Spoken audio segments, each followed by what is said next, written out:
esta universidad y a nombre de la escuela les doy la más cordial bienvenida en nombre del doctor Núñez, coordinador de la escuela, que en estos momentos está en la Ciudad de México, en la toma de protesta de la mesa directiva de la Asociación Nacional de Simulación Médica Avanzada. Por ese motivo no está con nosotros. Nos es muy grato recibirlos para un evento que, aunque tiene que ver con la medicina, desde luego es básicamente un evento de tipo cultural, y a la escuela le interesa mucho fomentar este tipo de actividades. Antes de empezar, agradezco al doctor González Durán la propuesta de presentar el libro en la escuela, cosa que hicimos con mucho agrado, y agradezco también la presencia del doctor Douglas Maza, que ella presentará el doctor González Durán. Finalmente quiero agradecer también la presencia de la doctora María Eugenia Oz, presidenta del Colegio Médico de Quintana Roo, y del doctor Ángel Vázquez, expresidente del Colegio Médico de Quintana Roo, que también han hecho un esfuerzo por difundir este evento en las redes del mismo colegio. Doy entonces la palabra al doctor González Durán. Muy buenas noches, muchísimas gracias a todos ustedes, a los que me conocen y a los que no me conocen. Soy el doctor González Durán. Créanme que este evento me pareció como una boda, desde ir a comprar los vinos, los canapés, estar corriendo las instalaciones, y pues es como si fuera una boda. Me siento como el novio, estoy nerviosito. Bueno, lo primero que les quiero platicar a los que no me conocen, yo soy Francisco González Durán, soy médico, y como dice el dicho de músico, poeta y loco, todos tenemos un poco, y los médicos nos hemos robado ese dicho y decimos que de médico, poeta y loco todos tenemos un poco. Por eso es que invité que comentaran mi novela a un poeta que también es médico, el doctor Douglas de Jesús Maza González. Él es pediatra, neumólogo pediatra, además de un gran amigo, pero su característica ahorita es de poeta. Él ha ganado muchos premios en su país natal, Colombia, y ha ganado premios de poesía en el periódico Excelsior de la Ciudad de México. El otro ponente como poeta es el doctor Julio Congote, que no ha llegado, pero ahorita se nos va a incorporar. Es otro poeta que ha ganado premios, es premio de poesía del Instituto Politécnico Nacional, y también ya escribió una novela. Esos dos médicos van a comentar mi novela desde el punto de vista poético, de poeta, y desde el punto de vista de loco, pues invité a un psiquiatra que me va, el doctor que me va a decir si estoy muy enfermo y requiero medicamentos o realmente no estoy tan enfermo. Esta poesía tiene una historia muy peculiar, o esta novela. Esta novela surgió de un evento personal que marcó a mi familia. La deserción es un delito penado en el ejército. El médico o el militar que se deserta es un delincuente y amerita prisión militar, que cuando yo me deserté eran 20 años de prisión, o la pena de muerte si la deserción fue en una acción de campaña como la que yo me deserté. Era pena de muerte. Después vino el presidente Fox y abolió la pena de muerte, pero entonces es un delito grave. Y es un evento en el que uno como médico entra en una crisis existencial cuando uno ya tiene una familia formada, tiene un buen nivel de vida, pero lo que uno ve como militar lo cuestiona, y entra uno en un conflicto de principios, y es cuando la familia lo apoya a uno que no se deserta.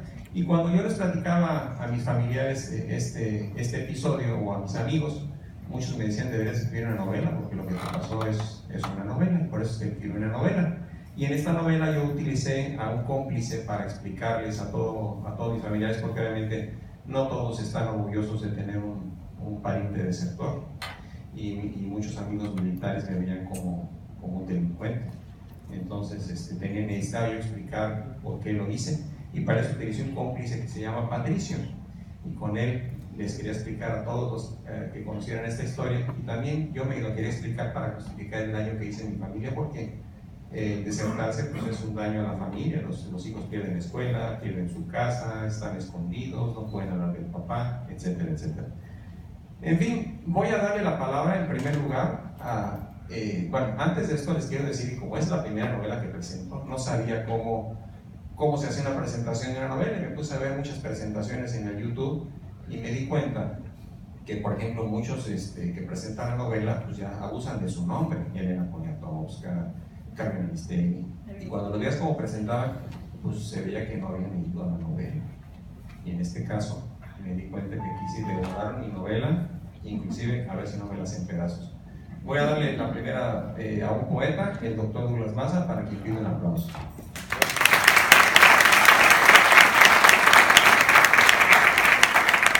Primero que todo, buenas noches a la distinguida audiencia y darles gracias también a Paco que me hubiera tenido en cuenta.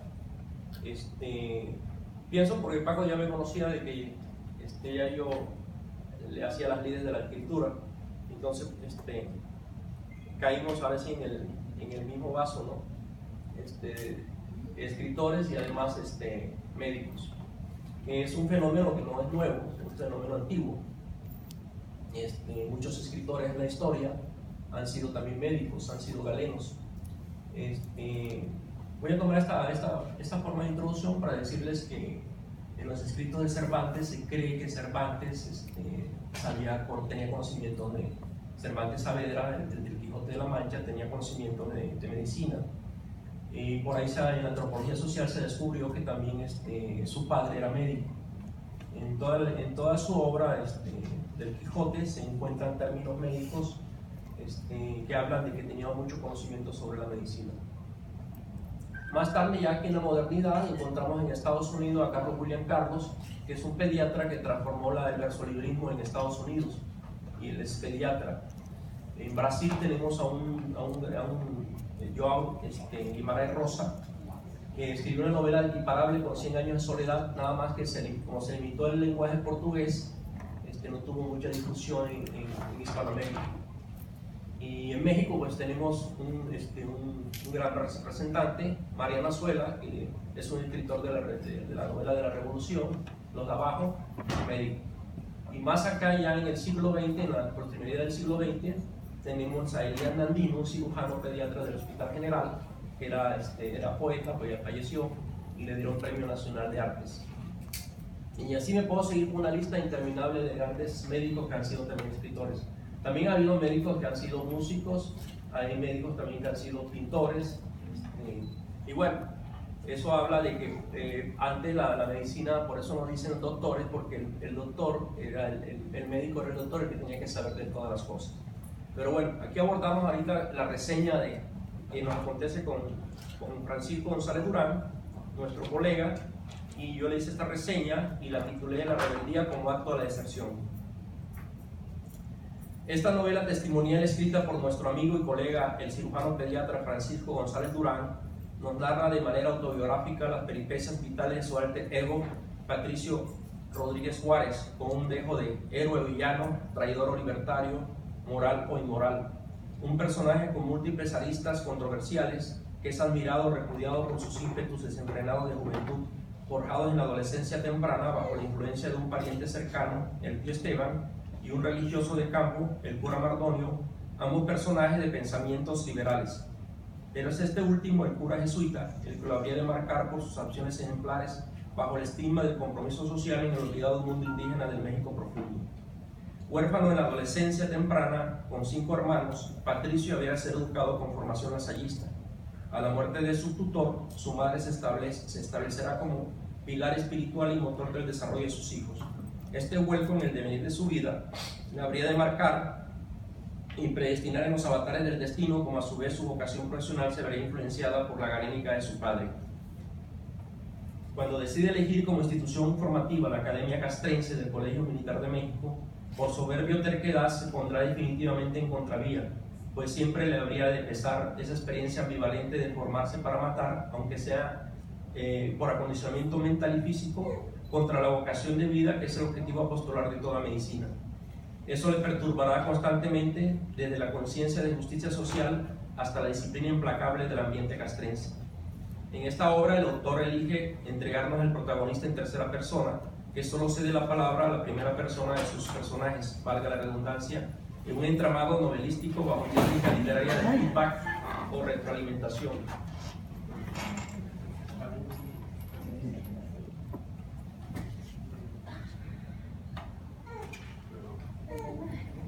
Bien, iniciándose este feedback en el tiempo narrativo en Simojovel, Chiapas, 1995, y terminando espacial y temporalmente en México, DF, 1996.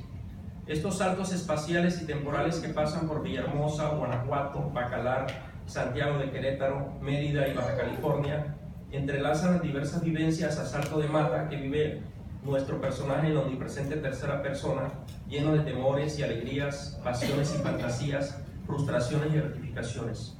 Un aspecto que tendría que resaltar aquí como deuda del autor con el lector desprevenido es no concluir sus sueños libídicos en el capítulo cuarto, cuando nos lleva poéticamente al encuentro íntimo con Margarita, su fantasía erótica, que rompe como cristal en el silencio al mencionar inoportunamente en su clima más extremo a Victoria, el amor de su vida. Quizás se deba en parte por la moralidad escolástica de su formación lasallista, que marca a los individuos con sentimientos de culpa reales o irreales, o por el rol de galeno que la sociedad nos hace sentir, coartando al autor en un interruptus textual hacia el futuro lector. ¿Quién podría estar en desacuerdo con la crítica a la injusticia social en nuestro país, sobre todo en los nativos? ¿Quién puede estar en desacuerdo con un joven novicio inserto en la vida castrense con ideas temerarias contrarias al statu quo? Si nos pasamos a un proyecto humanístico y existencialista del ser, la psicología humanística concibe a la persona como una totalidad en la que interrelacionan factores físicos, emocionales, ideológicos o espirituales, formando el ser real. Es aquí donde Patricio, el alter ego de González Durán, choca con la disciplina castrense que ve solo la suma de las partes. Esta confrontación de factores son en última instancia el núcleo narrativo de nuestra novela, la rebeldía como acto a la deserción. De esta manera puedo resumir tres aspectos importantes en esta novela de González Durán. Primero, lo individual, donde Patricio busca el sentido de su existencia en la realización de su meta académica, asumiéndola como un reto o riesgo en el ambiente castrense. La fuerza motivacional primaria aquí es su sentido de voluntad. A este respecto, Víctor E. Frank, en su obra El hombre en busca de sentido, 1991, aborda aspectos importantes como son sentido de vida, voluntad de sentido, resaltando que el sentido de vida no es el mismo para todos los seres humanos, pues cada uno ha de hallarlo en función de sus propias circunstancias y en función de sus propios objetivos en la vida y sus posibilidades. El segundo aspecto, el familiar, donde hay que resaltar el sistema de crianza, la relación entre las figuras materna, paterna y valores de familia, construye un cúmulo de metas y sueños, proyecciones que están íntimamente ligados. Su padre fenecido entonces se transformará en una ausencia siempre presente, con quien dialoga desde el subconsciente de forma metafísica, casi siempre al pie de su tumba en los momentos de incertidumbre o soledad.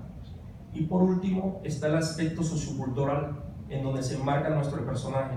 El autor nos muestra una realidad ya establecida donde Patricio interactúa con sus similares cadetes en el colegio militar, en un medio ambiente castrado de ideologías que no son más que las militares, sin ninguna estructura de libre cátedra.